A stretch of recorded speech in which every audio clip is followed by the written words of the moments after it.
السلام علیکم ورحمۃ اللہ وبرکاتہ۔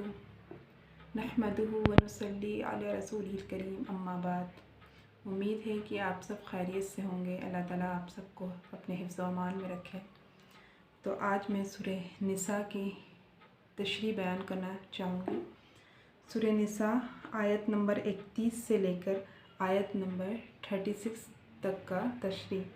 اوپر سے یعنی خداوندی کی اطاعت کرنا، یعنی اللہ کے حکموں کی اطاعت کرنا اور اس کی مخالفت سے بچنا، یعنی اللہ کے حکم کے بغیر کوئی بھی کام نہ کرنا، اللہ کے حکموں پر چلنا سب کو ضروری ہے، اور اس کے ہوتے ہوئے کسی کی بات کی طرف کان رکھنا ہرگز جائز نہیں، یعنی اللہ کے ہوتے ہوئے کسی کی طرف بات رکھنا ہرگز جائز نہیں۔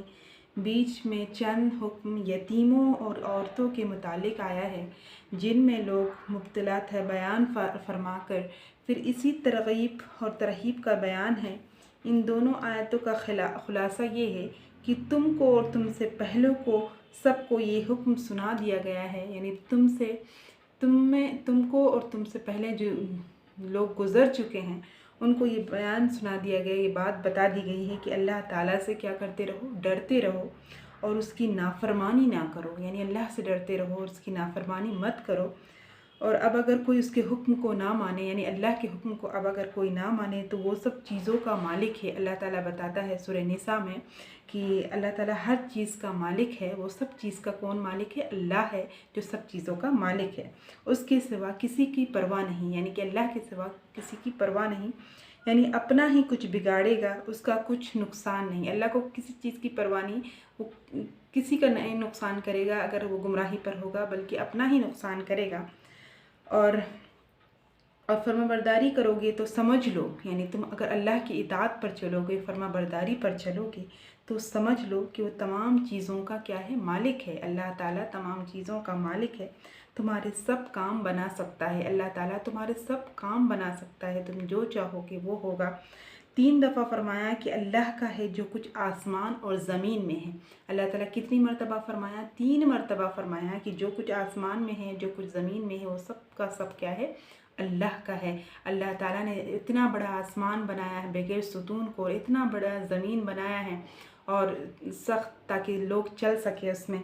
اول سے کشائش اور وسعت مقصود ہے کہ اس کے یہاں کسی چیز کی کمی نہیں، اللہ تعالیٰ کے وہاں کسی چیز کی کمی نہیں۔ اللہ تعالیٰ خزانوں کا مالک ہے، ہر چیز کا مالک ہے، عرش فرش لوح قلم ہر چیز کا مالک ہے۔ دوسری سے بے نیازی اور بے پرواہی کا بیان مقصود ہے کہ اس کو کسی کی پرواہ نہیں۔ اگر تم منکر ہو، یعنی کہ اگر تم انکار کرتے ہو، اس بات سے انکار کرتے ہو، اللہ کے حکم پر نہیں چلتے تو اس سے کوئی پرواہ نہیں۔ تیسری دفعہ میں رحمت اور کارسازی کا اظہار ہے، بشرطے تقویٰ کرو۔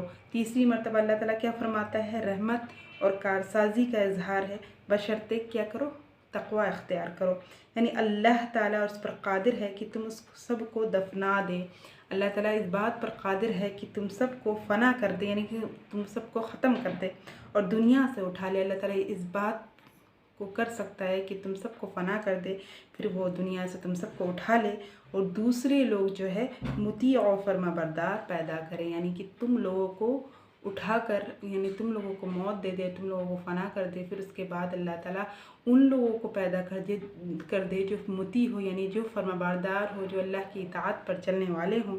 اس سے بھی حق تعالیٰ کا استغنا اور بے نیازی خوب ظاہر ہو گئی۔ اس سے یہ بات ظاہر ہو رہی ہے کہ اللہ تعالیٰ کتنا غنی ہے اور کتنا بے نیاز ہے، ہر چیز سے بے نیاز ہے، اور نافرمانوں کو پوری تہدید اور تخفیف بھی ہو گئی، یعنی اگر اس کی تابعداری کرو تو تم کو دنیا بھی دے، یعنی کہ اگر اللہ تعالیٰ کی تابعداری پر چلو، اللہ کے حکموں پر چلو گے تو اللہ تعالیٰ تمہیں دنیا بھی دے گا اور آخرت بھی۔ پھر صرف دنیا کے پیچھے پڑنا اور اس کی نافرمانی کر کے آخرت سے محروم رہنا بڑی نادانی ہے، یعنی کہ تم دنیا کے پیچھے ہی پڑنا اور دنیا کے پیچھے لگ جانا اور دنیا ہی کی کام کرنا، یہ بڑی نادانی کا کام ہے۔ تو اس سے ہمیں چاہیے کہ ہم دنیا سے زیادہ آخرت کی طرف سوچیں اور آخرت کے بارے میں فکر رکھیں، یعنی اللہ تعالیٰ تمہارے سب کام دیکھتا ہے، یعنی ہم جو کچھ بھی کام کرتے ہیں، جو بھی کام کرتے ہیں تو وہ سب اللہ تعالیٰ ہمارے کاموں کو کیا کر رہا ہوتا ہے؟ دیکھتا ہے اور وہ سب باتیں سنتا ہے۔ جس کے طالب ہوگے وہی ملے گا، یعنی تم جس چیز کو طلب کرو گے وہی چیز تمہیں مل جائے گی۔ یعنی گواہی سچی ہے، یعنی کہ اس بات کی گواہی دینا ہے کہ اللہ کے حکم کے موافق دینی چاہو گے، اگرچہ اس میں تمہارا یا تمہارے کسی عزیز قریب کا نقصان ہوتا ہو، یعنی تمہارے عزیز کا یا کسی بھی لوگوں کا نقصان ہوتا ہے، تو جو حق ہے اس کو صاف ظاہر کر دینا ہے، یعنی اس کو صاف صاف ظاہر کر دینا ہے، چاہے دنیاوی نفع کے لیے آخرت کا نقصان نہ لو، یعنی دنیا کے فائدے کے لیے اپنا آخرت کا نقصان تم مول مت لو، یعنی سچی گواہی دینے میں اپنی کسی نفسانی خواہش کی پیروی نہ کرو، یعنی تم اپنی سچی گواہی دینے میں کسی بھی نفسانی خواہشات کی جو ہے پیروی مت کرو کہ مالدار کی رعایت کر کے، یعنی مالدار کی رعایت کر کے یا محتاج پر ترس کھا کر سچ کو چھوڑ کر، یعنی اس بات کو چھوڑ کر تم سچائی کو چھوڑ دو اور جھوٹ پر تم غمزن ہو جاؤ، چھوڑ کر بیٹھو، تو جو حق ہو سو کہو، اللہ تعالیٰ تم سے زیادہ اور ان کا خیر خواہ ہے، ان کی مصالح سے واقف ہے، اللہ تعالیٰ تمام چیزوں سے واقف ہے، تمہارے مسلحتوں سے واقف ہے، اور اس کی یہاں کس چیز کی کمی، اللہ کے یہاں کسی چیز کی کمی نہیں ہے۔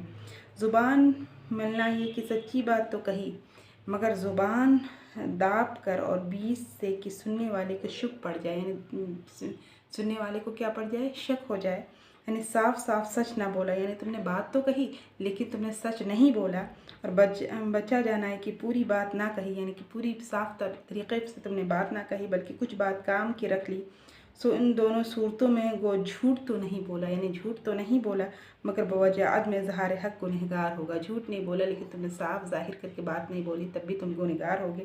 گواہی سچی اور صاف اور پوری دینی چاہیے، یعنی تمہیں گواہی جو دو گے تو صاف ہونی چاہیے، سچی بات ہونی چاہیے، اس لیے بے انصافی نہ کرو، جو ہے اس کو انصاف کے ساتھ پورا کرنے کا حکم دیا گیا ہے۔